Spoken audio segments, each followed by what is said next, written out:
At my mother's 65th birthday party, the laughter around the table froze when she lifted her glass and said, Madison was the perfect daughter who had carried the family through every hardship. My chest pounded as whispers spread that I had never done enough. They had no idea I was Clara Parker, the daughter who had wired nearly $50,000 in rent and medical bills while Madison flaunted a new SUV on Instagram. I stared at her smiling face across the room and thought, if they call her perfect, then tonight they will finally see the receipts. I grew up in Portland, Oregon, always standing in the shadow of my older sister Madison. She was 3 years ahead of me, and from the moment she could walk, people called her perfect. Teachers adored her charm, neighbors praised her beauty, and our parents never missed a chance to say she would go far. I was the quiet one. The one who did everything right, who brought home ribbons and certificates, but still heard the same phrase again and again: Madison was born to shine. When my father's lungs gave out after decades of repairing heating systems, and he had to retire, everything at home shifted. Bills piled up. My mother took on a part-time job as a cashier at a grocery store, but the strain showed in every conversation we had. By then, I had graduated with a degree in computer engineering and landed a steady position in Dallas, Texas. My salary was not extraordinary, but I made enough to live modestly and still help. For nearly 20 months, I sent $2,200 on the first of every month money that was supposed to cover rent and my father's prescriptions. Because my mother never earned more than a day, and my father barely used it, Madison offered to handle the transfers. She told me it would be easier if I wired the money to her account and she would pass it on. I wanted to believe she was finally stepping up. After all, family was supposed to help each other. In Dallas, my life was anything but glamorous. I rented a one-bedroom apartment near White Rock Lake. I cooked most nights, reheated leftovers for lunch, and picked up overtime whenever a project deadline loomed. I skipped vacations telling myself there would be time later, and I set aside little luxuries so I could keep sending money home. Every transfer felt like proof that I still belonged to my family, that I was doing the right thing. But as the months stretched on, cracks began to show. My mother would sigh over the phone, whispering that she was behind on bills. Sometimes she mentioned having to choose between utilities and medicine. I pressed my phone against my ear in my Dallas apartment, staring at the walls, wondering how that could be true. I had sent almost $45,000 over 20 months. Where was it going? The answer came in pieces, not through confession, but through pictures. Madison's Instagram became a window into a life that should not have been possible on her small office job salary. One week she posed at a resort in Hawaii, drink in hand, palm trees behind her. The next, she showed off a designer handbag with a caption about treating yourself. Then came the night I scrolled and froze. It was a photo of Madison leaning against a brand new silver SUV parked in front of her townhouse. Her smile stretched wide, polished nails resting on the hood. The caption read, "All thanks to family support." I stared until the words blurred. My stomach tightened, my pulse loud in my ears. Family support. That was my money, my sacrifices, my skipped vacations and overtime hours. Yet she wore it like a badge of honor. My first instinct was to grab my phone and call her, to demand answers, to scream. My thumb hovered over her name and my contacts, but I stopped. Years of being told not to cause trouble, to be the bigger person, pressed me down like a weight.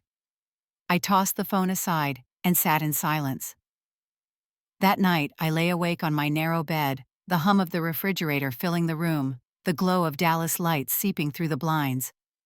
I thought of the long hours, the transfers I made without fail, the trust I had handed to Madison because I wanted to believe in her. And I thought of my mother still whispering about overdue bills, still waiting at the pharmacy counter. I rolled over, eyes burning, the image of Madison with her SUV seared behind my eyelids. The caption played again and again in my head until it felt like mockery. Something was wrong, more wrong than I had allowed myself to admit, and I knew I could not stay silent forever. David noticed something was off before I ever said a word. We were sitting at a diner near my apartment in Dallas, the smell of coffee and bacon grease hanging in the air, when he finally asked what was on my mind. I told him about the SUV, about the caption, about the way my mother still sounded desperate on the phone.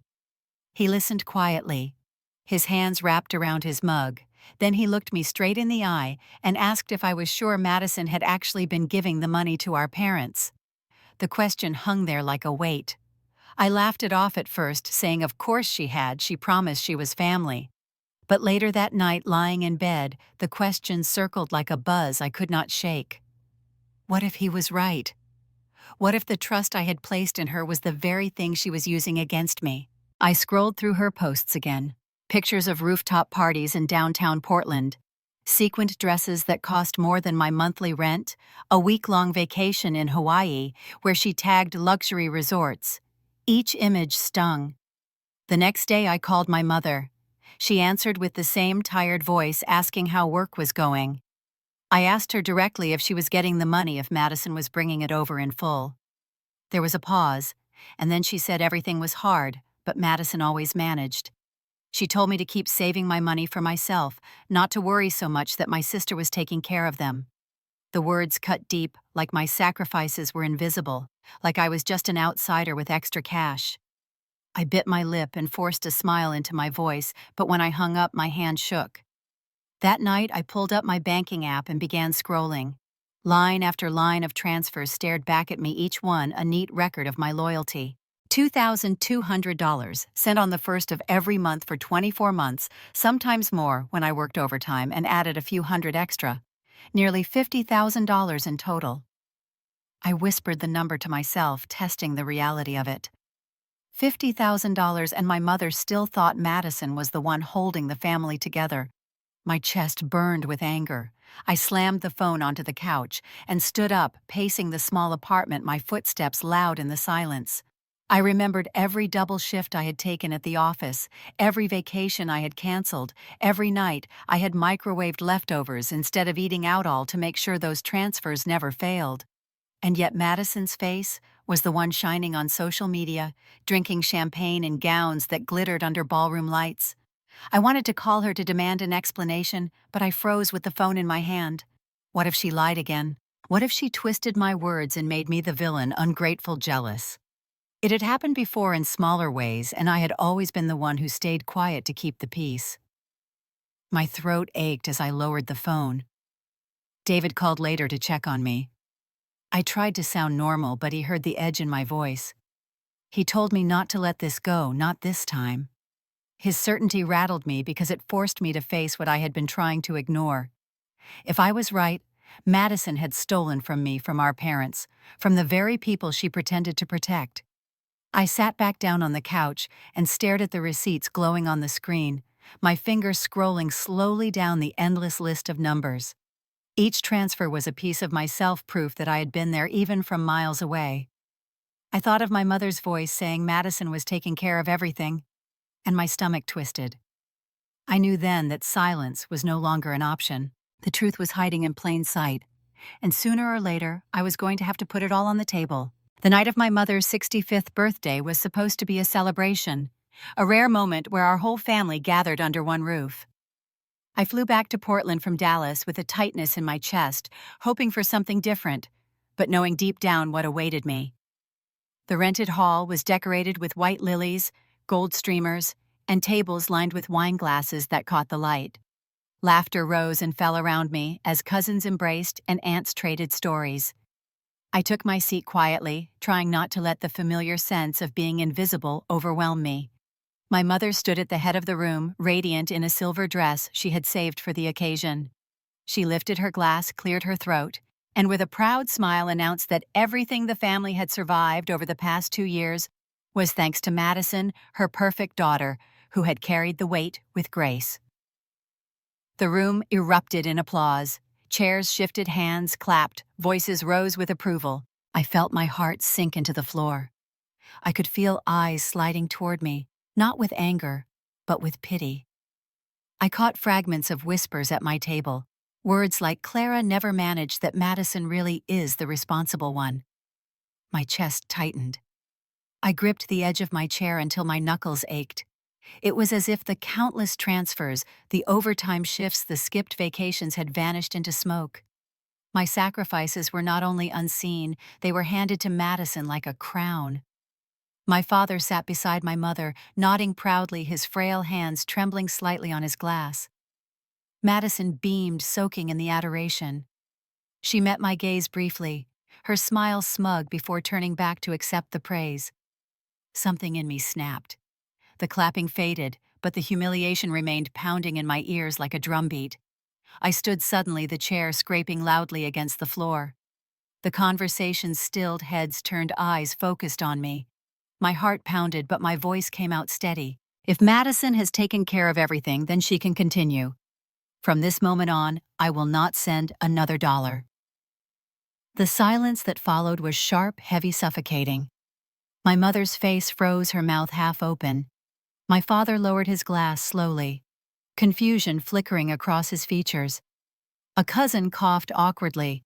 Someone's fork clinked against a plate. Then nothing. Madison laughed nervously, trying to brush it off, but the sound only deepened the tension. I looked straight at my mother, then at my father, and finally at my sister. My hands trembled, but I kept them at my sides. For the first time in years, I refused to shrink. The weight of my words lingered in the room. I could see the questions forming in their eyes, the disbelief that I had finally spoken aloud what I had carried for so long. My mother opened her mouth as if to scold me, but no words came. My father shifted uncomfortably in his seat.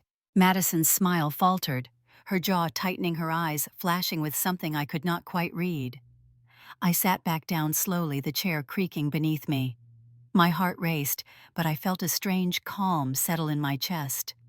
I had drawn a line, and there was no stepping back over it. As the room struggled to regain its rhythm, I stared at the untouched cake in the center of the table. I could feel the weight of what I had set in motion pressing down on all of us. There would be explanations demanded, excuses made, and truths dragged into the open. I knew this birthday party would not end as it had begun. What none of them realized yet was that I had more than anger on my side. I had proof, and soon enough they would see it. I reached into my purse and pulled out my phone, my fingers steady, even though my pulse thundered in my ears. The screen lit up bright in the dim banquet hall as I opened my banking app. Gasps rippled through the tables as I scrolled down each line, a timestamp of my loyalty. 24 months, $2,200 at the start of every month, sometimes more. I held the phone high enough for those nearest me to see the totals stack like bricks. My voice cut through the silence. This is what I have been sending home for 2 years. Where is that money now? The room shifted, chairs creaked, whispers darted through the air. My mother's face went pale, her lips parting as if to speak, but no sound followed. My father's brow furrowed confusion, replacing his earlier pride. Madison's smile crumbled.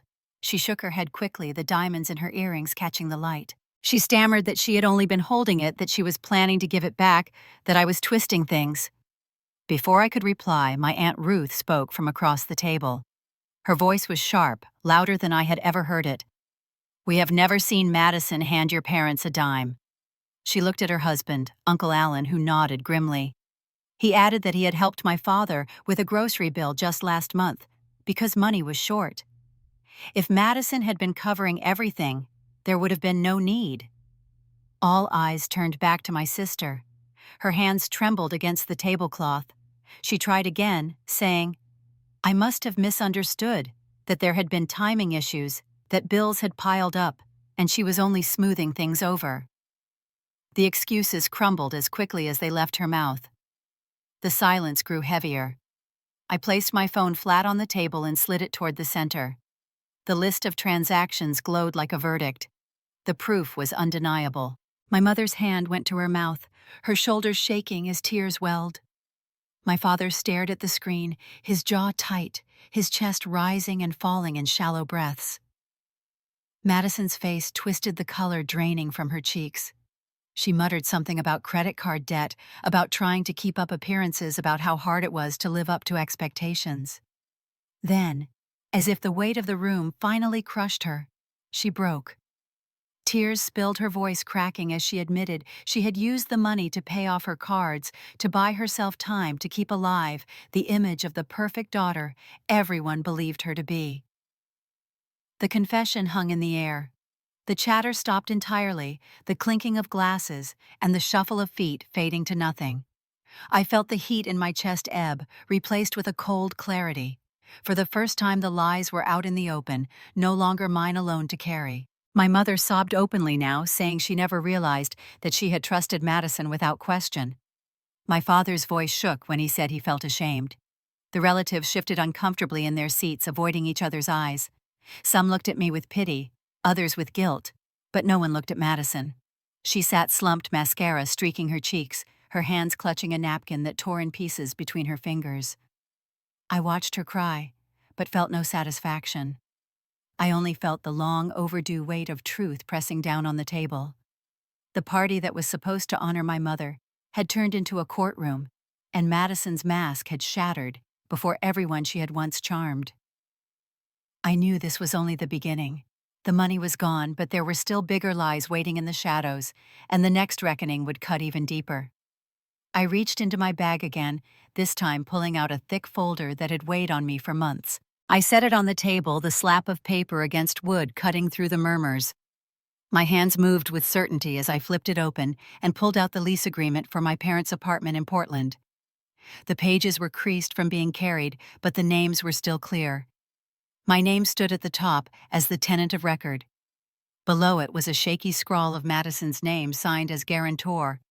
But I knew she had never been asked, never qualified, and that signature was a forgery she had slipped in when the landlord demanded proof. I laid the contract flat and tapped the header with my finger. Everyone leaned closer. My voice was steady as I said that, while my parents thought Madison had handled the lease, the truth was it was mine from the beginning. Every month when rent was due, the payment came from me. I paused, letting the words sink in, then I told them I was done. Starting next month, I would not pay another cent. The reaction was instant. My mother gasped, her hand flying to her chest. My father shook his head, his voice hoarse as he asked what would happen to them. The relatives erupted in whispers, some covering their mouths in disbelief, others glaring at Madison with open contempt. She stammered, insisting she never meant harm, that she only wanted to protect the family. I reached for the stack of printed receipts I had prepared, each one showing the automatic withdrawals I had made to cover rent for nearly 2 years. With a swift motion, I scattered them across the table, the pages fanning out like a storm of evidence. My words came hard and sharp. From now on, I will not be used. Madison's face twisted with panic. She looked around the room, her eyes searching desperately for sympathy, but none came. Aunt Ruth muttered that she had always suspected something. Uncle Alan shook his head and said it was shameful. The weight of their judgment fell squarely on Madison, and she shrank in her seat. My father's voice cracked as he asked if I truly meant it, if I would really stop paying. I told him yes, because the truth was not just about money, it was about trust, and mine had been broken beyond repair. I would not carry the weight of lies any longer. The room felt like it was closing in air heavy with shock and shame. Madison tried to protest, claiming she had signed for the lease only because she thought I would not qualify. I cut her off, pointing to my name on the document, the bank records, the undeniable proof that I had been the one protecting the roof over their heads, while she basked in credit that was never hers. My mother began to cry, sobs shaking her shoulders as she whispered that she never knew. My father pressed his hands against his face, silent, for the first time that night. Madison dropped her gaze to the floor, her makeup streaking down her cheeks, her voice reduced to fragments of excuses. The birthday cake sat untouched, candles melted down to stubs, a forgotten symbol of what the evening was supposed to be. Instead of celebration, the party had become a reckoning, and I was the one who held the truth in my hands. I gathered the receipts into a neat stack, my heart no longer racing, but steady, cold, resolved. The family could no longer look at Madison the same way, and she could no longer pretend. But I knew this was only one piece of the collapse. There were still consequences waiting, and the fallout from her lies would reach far beyond that room. 2 weeks later, a letter arrived at my parents' apartment with the words, "Past due," stamped in red across the top. My mother called me, sobbing, my father's voice faint in the background, asking what they were supposed to do. I told them calmly that I had already given notice to the landlord and that the responsibility was no longer mine. The silence on the line told me they finally understood what it meant to rely on Madison. Word spread quickly through the neighborhood. Relatives who had applauded her at the birthday party now shook their heads in disappointment. People whispered at church that the Parker family's golden daughter was not what she seemed. Madison stopped answering my calls altogether, though I was not trying to reach her for comfort. I wanted to see how she would handle the storm she had created. Then came the day it reached her workplace. Madison had been working at a design firm downtown, a modest company where reputations mattered almost as much as results. A cousin who knew someone inside told me that whispers had begun after the birthday party. But when the overdue rent notice came and my parents confided in a neighbor, the story spread beyond family walls. By the time it reached the office, the tale had taken on a life of its own. She walked into a staff meeting where the air was already thick with tension. People glanced at her eyes, darting away quickly, voices dropping to murmurs when she passed. I was not there to see it, but later a colleague of hers described the moment to me in detail. The manager, a man known for his calm tone, set down his notes and looked directly at Madison in front of the entire team. He asked if it was true, if she had taken money meant for her parents, if she had lied to the family who depended on her. She froze, eyes wide, mouth opening, but no words coming. The silence in that room stretched on until it became unbearable. Finally, she dropped her gaze to the table, cheeks flushed crimson, and whispered something no one could quite hear. The manager pressed again, his voice harder now, and still she had no defense. The office remained quiet, every pair of eyes fixed on her. At last the manager dismissed the meeting, but the damage was done. Colleagues avoided her desk, clients whispered, and emails grew cold. The girl who once paraded herself as flawless, who carried herself like she was admired by all, could no longer meet anyone's eyes. At home, my parents lived with the fallout. Bills piled up, eviction notices arrived, and Madison avoided the house altogether. She stayed in her rented townhouse as if hiding would erase the truth. But the calls kept coming, the demands for payment, the reminders that her forged signature had tied her to obligations she could not meet. For years she had played the role of the perfect daughter, the savior of the family. Now the curtain had fallen in full view of everyone who once believed her. I heard from relatives that she barely spoke at gatherings, that her once constant posts on social media had gone silent. The glittering image she had built crumbled faster than anyone could have imagined. I should have felt triumphant, but instead I felt something colder, sharper. Watching her unravel was not about revenge. It was about truth finally walking into the light. Yet as much as she suffered in those weeks, I knew the reckoning was not over. The real test would come when I set the conditions for what the future of this family would look like, and whether Madison was capable of facing them. A week after the humiliation at her office, my parents showed up unannounced at my apartment in Dallas. My mother's eyes were red, her makeup streaked as if she had been crying all the way from Portland. My father looked smaller than I remembered, shoulders slumped, hands wringing as he stood in the doorway. They asked if they could come in, and I let them sit at my kitchen table, the same one where I had eaten countless meals alone while sending money north every month. The silence stretched until my mother finally broke it. She admitted they had been blind, that they had wanted so badly to believe Madison was the perfect daughter that they ignored the signs. She said she was sorry, that she should have known who had really been keeping the family afloat. My father's voice cracked when he said he was ashamed of how they treated me, how they let me fade into the background while lifting Madison on a pedestal. Tears slipped down his cheeks, and for the first time in years, I saw regret written across his face. I listened without emotion, my arms folded against my chest. When they asked if I would keep helping them, I leaned forward and told them the truth.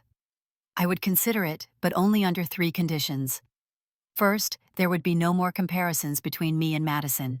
The constant shadow I had lived under had to end. Second, every expense and every payment had to be transparent. No more passing money through Madison. No more confusion about where the funds went. And third, Madison had to work for herself. She needed to hold a job, earn her own paycheck, and contribute like the rest of us. My mother nodded quickly, her hands trembling around her coffee mug. My father agreed, saying they would respect my boundaries. Neither of them dared argue. It was clear they knew the balance of power had shifted. When Madison came over that evening, she looked fragile, her confidence gone. She sat on the couch with her arms wrapped tightly around herself, eyes downcast. Her voice shook when she agreed to my conditions. She said she would try to find work, that she would prove she could be responsible. For a moment, I saw the little girl she once had been, scared and unsure, stripped of the arrogance that had once defined her. 2 weeks later, I saw her again, not in a cocktail dress or behind the wheel of a shiny SUV, but in a simple uniform at a local grocery store in Portland. She wore a name tag clipped to her shirt, her hair pulled back, her face pale with exhaustion. She was bagging groceries, her hands moving clumsily, her smile forced. I stood at the end of the aisle, watching her unnoticed. The sight stirred no triumph in me, only a long sigh that left my chest heavy. Justice had moved quietly without my hand needing to press it further. The golden child who once lived on lies was now humbled before strangers at a checkout line. My parents stood a few feet away, watching her too, their faces etched with disbelief at how far their perfect daughter had fallen. I turned away, leaving her to the work she had avoided for so long. I did not gloat. I did not smile. I only carried with me the understanding that the reckoning was not finished. Madison had agreed to my terms, but promises could fracture, and I knew the test of time would reveal whether she was truly ready to change or if this was only another performance waiting to crumble. Several months passed, and the air inside my family shifted in ways I had never thought possible. The phone calls that once carried disappointment or quiet judgment began to sound different. My mother would tell relatives at church that her daughter Clara was the one who had carried them through hard times. She would say it proudly now, not in whispers or excuses, and my father would nod, his voice softer, but filled with respect, when he added that I had been the steady hand holding the family together. Madison, to my surprise, kept her word. The job at the grocery store was not glamorous, but she stayed with it. Slowly, she began sending small amounts home, $100 one month, $200 the next. It was not much compared to what I had given, but it was honest, and for the first time, she was shouldering responsibility without hiding behind me. My parents accepted it with gratitude, not as proof of perfection, but as a step toward change. Meanwhile, my own life bloomed in Dallas. David and I found a modest house on the edge of the suburbs, with a patch of grass out back that begged for summer evenings and the smell of barbecue. Signing the papers felt like closing a door and opening another. This home was ours, built from our own choices, not from obligations that drained me dry. We invited friends for a cookout, laughter filling the yard as smoke curled from the grill. For once, I felt surrounded by a family. I had chosen people who valued me for who I was, not what I could provide. One quiet afternoon, I found myself in our new bedroom, sorting boxes we had never fully unpacked. At the bottom of one sat a folder, thick with receipts, each page a record of the months I had carried my parents in silence. I ran my fingers over the paper, remembering the nights I had gone without, so they would not have to, the lies Madison spun to claim what was mine, and the moment at my mother's birthday when I finally spoke. I slid the folder into the drawer of my nightstand and closed it gently. The past was real, but it no longer defined me. I walked outside where David was stringing lights across the fence. He smiled when he saw me, and I felt a warmth in my chest that no approval from my parents had ever managed to spark. I breathed deeply, tasting freedom in the air, knowing that the family I was building here was rooted not in sacrifice without recognition, but in respect and choice. The old ache of being invisible still flickered sometimes, but it no longer ruled me. My parents now introduced me as their daughter, the software engineer in Dallas, not as a shadow next to Madison. And when Madison called her voice tired after a long shift, she no longer spoke with arrogance. She asked about my work, about David, about life in Texas. The conversations were brief but genuine. One evening, as the sun set over our backyard, painting the sky in shades of orange and pink, I sat quietly with a glass of iced tea and let myself smile. For the first time in my life, I felt seen, not because someone handed me praise, but because I had claimed it by setting boundaries and refusing to be erased. Have you ever been compared to someone else so often that you began to feel invisible in your own family? Have you ever carried the weight for others while watching someone else take the credit? Tell me your story in the comments below and let me know, would you keep paying the price for someone else, or would you finally draw the line and claim your worth?